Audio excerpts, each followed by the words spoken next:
Sunod ay si Jean-Jacques Rousseau. So, taong sibilisado, likas na tao, ang may akda ng social contract. Man is by nature good, but civilian made him bad. So, si Jean-Jacques Rousseau ay karamihan sa mga filosofiya niya ay naniniwala ang kaunlaran sa sining at agham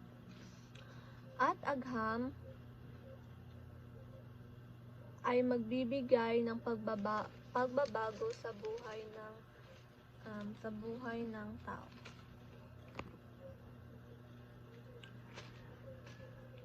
So, sunod, ang enlightenment at ang mga kababaihan. Kalayaan at pagkapantay-pantay ay hindi angkop sa kababaihan. Walang likas na karapatan ang kababaihan. So,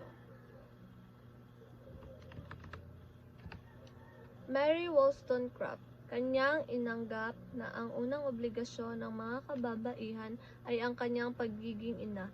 Ang kababaihan ay may karapatang magdesisyon, hindi sunod-sunuran lang sa kanyang asawa, may akda ng vindication of the right of the woman. So, Mary Wollstonecraft ay isa siya sa mga nakipagtalo para ipaglaban ang mga karapatan ng kababaihan. Dahil noong 1792, kanyang ipinalabas ang kanyang aklat na The Vindication of the Right of Woman, o ang pantay na edukasyon ng mga babae at lalaki. Dahil naniniwala siya na ang mga babae ay may karapatan ding magdesisyon at hindi lang sunod-sunuran sa kanilang mga asawa. So, sila ang tatlong babae na nakipagtalo. Ito ay si Germaine de Stael, Catherine Macaulay, Mary Wollstonecraft ng England. So, si Frederick the Great, siya ay ang hari ng Prussia mula 1740 hanggang 1786.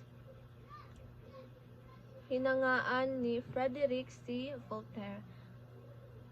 So, si Frederick the Great ay ang hari ng Prussia. Ang tingin niya sa sarili ay unang alipin ng estado. Sunod ay si Catherine the Great. So, binago ang saligang batas ng Russia, pinaunlad ang edukasyon. So, binasa niya ang malikha ng mga pilosopo, kaya nakipagtalasan siya kina Voltaire at Diderot. So, naging imperatrice noong 1762 ang nag-eksperimento sa mga ideya ng Enlightenment. So, si Catherine the Great ay ang nag-eksperimento sa mga ideya ng Enlightenment. Sunod ay si Joseph II, ang tagapagmana ni Maria Teresa, tinaguriang ang magsasakang emperador. So, siya ang si Joseph, wait lang po. So, si Joseph II, so sinimulan siya ay ang anak ni Maria Teresa. So, isang masugid na estudyante ng Enlightenment. Siya ay naglakbay o hindi nagpapakilala sa kanyang mga nasasakupan upang malaman niya ang kanilang mga problema. Kaya tinagurian siyang ang magsasakang emperador dahil hindi niya ipinakilala ang kanyang sarili kung sino talaga siya. Sunod ay ang bagong pananaw sa ekonomiya. May dalawang bagong pananaw ang ekonomiya. Ito ay Craft, isang ekonomista na naniniwala na ang agrikultura ang pinagmulan ng kayamanan. Ito ay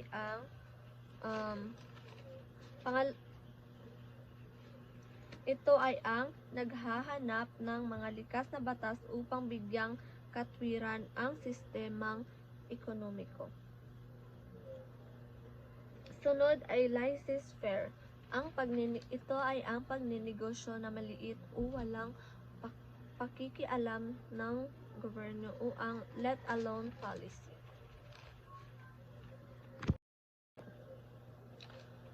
Sunod naman ay si Adam Smith, ama ng economics, ang nagsulat ng aklat na The Wealth Nation. So, siya ay isang ekonomistang Briton na hinangaan ng mga saysokrat. Isinulat niya ang Malayang Kalakalan.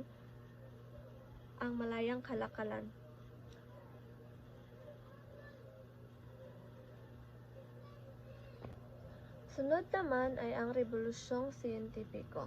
Ang Rebolusyong Siyentipiko ay tumutukoy sa panahon ng malawakang pagbabago sa pag-iisip at paniniwala na nagsimula sa kalagitnaan ng ika-16 na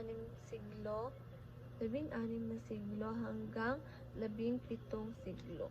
So, ang Rebolusyong Siyentipiko ay nang pumasok na ang Rebolusyong Siyentipiko, ito ay unti-unting nabawasan ang impluwensya ng simbahan. May mga salik sa pag-usbong ng Rebolusyong Siyentipiko. Ito ay ang Renaissance, Reformasyon, mga eksplorasyon ng mga Europeyong manlalakbay. So, Nicolaus Copernicus, isang astronomer na mula sa Poland na nakilala sa kanyang heliocentric view sa kalawakan. Ayon sa kanya, hindi daigdig ang sentro ng kalawakan, kundi ang araw at ang daigdig ay umiikot sa paligid nito. Dahil may mga karamihan na naniniwala na ang sentro ay ang daigdig at ang umiikot ay ang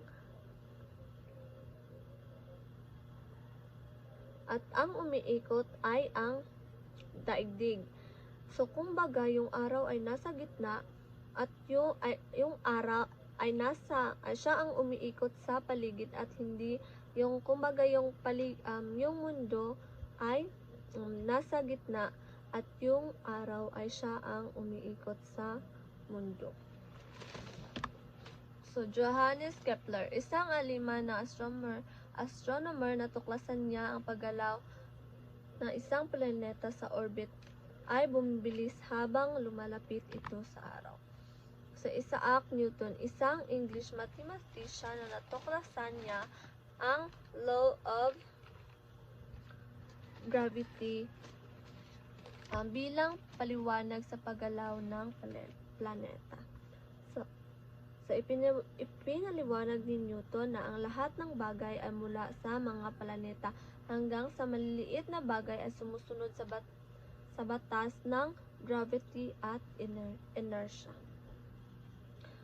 Si Newton din ay ang nakadiskubre ng calculus.